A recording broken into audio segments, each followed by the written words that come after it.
పద్మపురాణ అంతర్గత సంపూర్ణ కార్తీక పురాణం 28వ రోజున 55, 56 అధ్యాయములు పారాయణ చేయవలెను.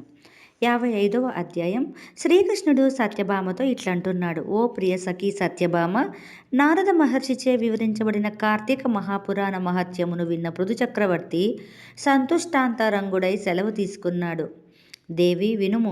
వైశాఖ, మాఘ, కార్తీక వ్రతాలు మూడును నాకు అత్యంత ప్రీతికరమైనవి. అట్లే తిథులలో ఏకాదశి, క్షేత్రాలలో ద్వారకా క్షేత్రం నాకు మిక్కిలి ఇష్టమైనవి. ఈ వ్రతాలను ఆచరించిన వారు యజ్ఞయాగాది కర్మలు చేసిన వారి కంటే 100 రెట్లు పుణ్యాత్ములు కాగలరు. వారే నాకు అత్యంత ఆప్తులై నా కరుణా కృప పొంది నన్ను చేరుకోగలరు అన్నాడు. శ్రీకృష్ణుని వచనములను విన్న సత్యభామ, స్వామి, మీ వచనములు నన్ను విస్మయపరుస్తున్నాయి. సూక్ష్మంలో మోక్షం సిద్ధించే మార్గాలెన్నింటినో సెలవిచ్చి నన్ను ఆశ్చర్యపరిచారు.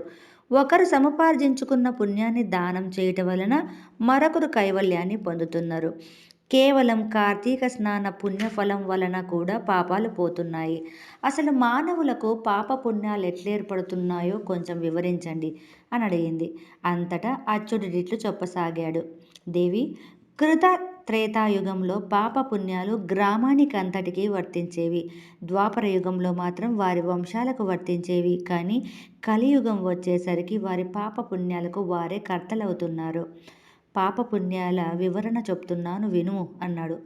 ఒక స్త్రీతో రమించడం, ఒక్క పాత్రలో భోజనం చేయడం వల్ల పాప పుణ్య ఫలితం పూర్తిగా అనుభవించును. వేదాది బోధనలు, యజ్ఞయాగాదులు చేయడం, సహభంక్తి భోజనం వలన 4వ వంతు అనుభవించును. ఇతరుల పాపాలను చూడడం, తలచడం వలన 100వ భాగాన్ని అనుభవించును. పరదూషణ, తృణీకరణ, చెడు మాటలు, పితూరువులి వల్ల తన పుణ్యాన్ని పోగొట్టుకుంటాడు. చేసిన సేవలకు తగినంత ద్రవ్యం ఇవ్వనిచో తను సేవారూపంలో పొందిన పుణ్యాన్ని పోగొట్టుకుంటాడు. సహపంక్తి భోజనాలు, భోక్తల భోజనాలలో ఏ లోపం జరిగినా యజమాని పుణ్యంలో 6వ వంతు ఆ లోపం జరిగిన వారికి పోతుంది. స్నాన సంధ్యాదులను ఆచరిస్తూ ఇతరులకు తాకిన, పలికిన తమ పుణ్యంలో 6వ వంతును పోగొట్టుకుంటారు. యాచన ద్వారా, దొంగతనం ద్వారా లభించిన ధనంతో సత్కార్యములు చేస్తే ఆ పుణ్యం ఆ ధనమిచ్చిన వారికి వారి వారి నిష్పత్తుల ప్రకారం పోతుంది. అప్పు తీర్చక హఠాత్తుగా మరణిస్తే ఆ అప్పుకు తగ్గ పుణ్యం కోల్పోతాడు. అది అప్పిచ్చిన వారికి జమ అవుతుంది. సత్కార్యం చేయాలనే సంకల్పం కలిగినను, అట్టి పనికి తోడ్పడినను ప్రోత్సహించేవాడు 6వ భాగం పుణ్యఫలం లభిస్తుంది. ప్రజల పాపపుణ్యాలలో రాజుకు, శిష్యుని ద్వారా గురువుకు, పిల్లల ద్వారా తండ్రికి, భార్య నుండి భర్తకు తలా ఒక్కొక్కరు 6వ వంతు పుణ్యఫలాన్ని పొందుతారు. పతివ్రత శిరోమణి అయిన స్త్రీ వల్ల భర్త పుణ్యంలో సగభాగం పొందుతుంది. సేవకులు, కొడుకులు యొక్క పుణ్యంలో 6వ వంతు యజమానికి, తండ్రికి లభిస్తుంది. ఈ విధంగా మనకే విధంగానూ సంబంధం లేని ఇతరుల పాప పుణ్యాలను కూడా మూట కట్టుకుంటున్నాము. అందుకే మన పెద్దలు చెప్పినట్టు సజ్జన సాంగత్యం వలన సత్ఫలితాలు, దుర్జన సాంగత్యం వలన దుష్ఫలితాలు మనకు అంటుకుంటున్నాయి. అంటే సజ్జనుల వలన పుణ్యము, దుర్జనుల వలన పాపము వచ్చి మన ఖాతాలో చేరుతోంది. కావున పాఠకులారా, సజ్జన సాంగత్యం చేయండి. వారి పుణ్యాన్ని కూడా మీ ఖాతాలో పడేటట్లుగా చేసుకోండి. చాలా కాలం క్రితం అవంతిపురంలో ధనేశ్వరుడనే వ్యాపార బ్రాహ్మణుడుండేవాడు. బ్రాహ్మణ కులంలో పుట్టిన అతడు మిక్కిలి ధనవంతుడైన కారణంగా అనేక దురాచారాలకు లోనయ్యాడు.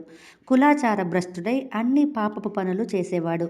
సకల దుర్గుణాలకు అలవాటు అయ్యాయి. అసత్యాలాడడం, దొంగతనం, వేశ్యాలోలత్వం, మద్యం మత్తులో జోగిపోవడం ఇత్యాది దుర్గుణాలన్నింటికీ వశమైపోయాడు.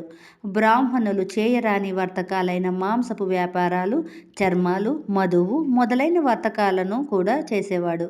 వర్తకులు ఒక ప్రదేశం నుండి మరొక ప్రదేశమునకు తమ వర్తకాభివృద్ధికై పోతుండడం సహజం కదా.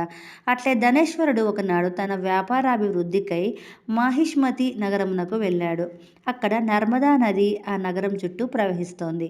ధనేశ్వరుడు ఆ విధంగా వర్తకం చేస్తుండగానే కార్తీక మాసం వచ్చింది. అసలే నర్మదా నది తీర ప్రాంతం అవడంతో కార్తీక మాసంలో ఆ మాహిష్మతి నగరమంతా జన సంబద్ధంతో నిండిపోయింది. భక్తులు విపరీతంగా రాసాగారు. గొప్ప యాత్రా స్థలంగా తయారైంది. జన సమూహాలు ఎక్కువ కావటంతో ధనేశ్వరుడి వ్యాపారం 3 పువ్వులు 6 కాయలుగా జరుగుతోంది. వ్యాపారం బాగా సాగుతోందని ఆ నెలంతా అక్కడే ఉండిపోయి వ్యాపారం చేసుకోవాలనుకున్నాడు. వ్యాపార పరంగా ఆ నర్మదా నదీ తీరమంతా తిరుగుతూ అక్కడ స్నాన, జప, దేవతార్చన విధులను నిర్వహిస్తున్న అనేక మంది భక్తులను చూశాడు. శ్రీహరి సంకీర్తనలను, భజనలను, పూజలు, పునస్కారాలను, నృత్యగాన మంగళ వాయిద్యాలను, హరికథలను చెప్పేవారిని, ఆ కథలను, విష్ణు పూజలను నిష్ఠగా చేసేవారిని, ఇట్లా అందరినీ చూశాడు. ఆ హరి కీర్తనలు మున్నగవానిని విన్నాడు. విష్ణు పూజలను, కార్తీక వ్రతాలను చూశాడు. అప్పుడప్పుడు అప్రయత్నంగా తాను కూడా వారితో పాటు ఆడేవాడు, పాడేవాడు. ఆ భక్తి గీతాలు ఆలపిస్తూ ఆనందించేవాడు. ఆ నెలంతా అక్కడే ఉండటం వలన సజ్జనులతో సాంగత్యం ఏర్పడింది. కొందరు భక్తులతో పరిచయాలు ఏర్పడ్డాయి. మహిమాన్వితులైన సన్యాసులను, మునులను చూశాడు. వారిని స్మృశించాడు. ఇలా నెల రోజులు గడిచిపోయాయి. కార్తీక వ్రత ఉద్యాపన విధిని చూశాడు.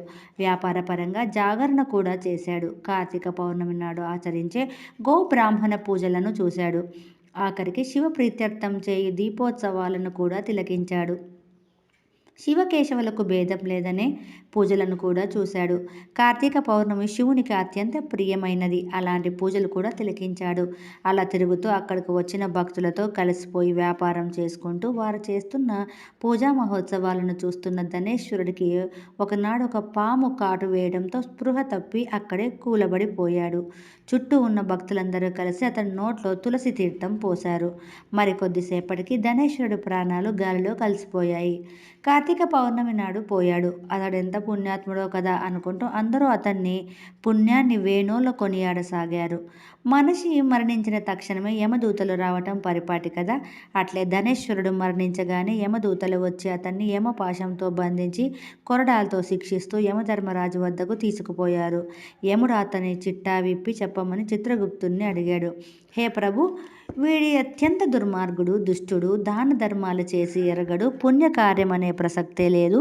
ధనేశుడు అంతటి నీచుడు మరొకడుండడు. ఇంతటి పాపిష్టివాడు మరెందుకు కానరాడు. లోకంలోని చెడ్డ గుణాలన్నీ వీడు సొంతమే. కావున వీరిని కఠినంగా శిక్షింపవలసిందిగా కోరుతున్నాను అన్నాడు చిత్రగుప్తుడు. యముడు అతనికి రౌరవాది నరక బాధలకు గురి చేయండి అని ఆజ్ఞాపించాడు. అప్పుడు యమదూతలు అతనిని తీసుకువెళ్ళి అతని తలను చితకగొట్టసాగారు. కుంభీపాక నరకంలో పడవేసి శిక్షింపసాగారు. ఇదేమి వింతయో గాని ధనేశ్వరుడి తల చితకగొట్టినను అతనికేమీయూ కాలేదు. అట్లే అగ్నిలో పడవేసినను ధనేశ్వరుడికి ఏమాత్రం బాధ కలగలేదు. ప్రాణం హాయిగా చల్లగా ఉందన్నాడు. ధనేశ్వరుణ్ణి ఎంత శిక్షించినా వానికి ఏమాత్రం బాధ కలగడం లేదు సరికదా. చల్లని పిల్లవాయువులు వీస్తున్న ప్రదేశంలో విహరిస్తున్నట్లు హాయిగా నవ్వుతూ ఉన్నాడు. ధనేశ్వరుడి వద్ద నుండి ఏ విధమైన బాధలు బహిర్గతం కాకపోవడంతో యమదూతలు విస్తుపోయారు. వెంటనే తమ ప్రభువైన యమధర్మరాజుకి విషయం విన్నవించాడు. అరే, ఏమిటిది? నా శిక్షలు ఆ జీవిని నొప్పించడం లేదా? అతన్నొక్కమారు నా వద్దకు ప్రవేశపెట్టండి అని ఆజ్ఞాపించాడు. యమదూతలు అట్లే చేశారు. మేము పెట్టే నరక బాధలు నిన్ను బాధించుటలేదా? వింతగాయుందే. చిత్రగుప్త, ఈ జీవి యొక్క చిట్టా మరొక్కమారు పరిశీలించు అన్నాడు. ఇంతలో నారదుల వారు అక్కడికి అరుదించి, ఓ సమవర్తి, ఈతడు తన అంత్యకాలములో నరక బాధలను నివారించే అనేక పుణ్యకార్యాలను చూశాడు. పుణ్యపురుషులెందరినో దర్శించాడు. మహామహులైన పుణ్యాత్ములనెందరినో స్పృశించాడు. పుణ్యపురుషులతో మాట్లాడాడు. సజ్జన సాంగత్యం వలన ఇతను వారి పుణ్యంలో 6వ వంతు భాగాన్ని పొందుతూ వచ్చాడు. ఈ ధనేశ్వరుడు తన అంత్యకాలంలో కార్తీక మాసంలో మాహిష్మతి నగరంలో నెల రోజులుండి విశేష పుణ్యాన్ని పొందటమే కాకుండా తన మరణ సమయంలో హరిభక్తుల చేత తులసి తీర్థాన్ని కూడా గైకొన్నాడు. పుణ్య నదీ తీరమైన నర్మదా నదిలో నిమజ్జనం చేయబడ్డాడు. ఇంతటి విశేష పుణ్యఫలాన్ని పొందిన ఈతడు స్వర్గానికి అర్హుడవుతాడు కానీ నరకలోకానికి కాదు. ఈ బ్రాహ్మణుడు బాల్యమందు ఎంత పాపభూయిష్టమైన జీవితమును గడిపినప్పటికీ అంత్యమున గడించిన విశేష పుణ్యఫలమునందు ఆ పాపమంతయు హరించుకుపోయింది. కావున ఈతడు స్వర్గార్హుడు కానీ నరకార్హుడు కాదు అని చెప్పి తన దారిన తాను వెళ్ళిపోయాడు నారదుడు. 56వ అధ్యాయం సమాప్తం.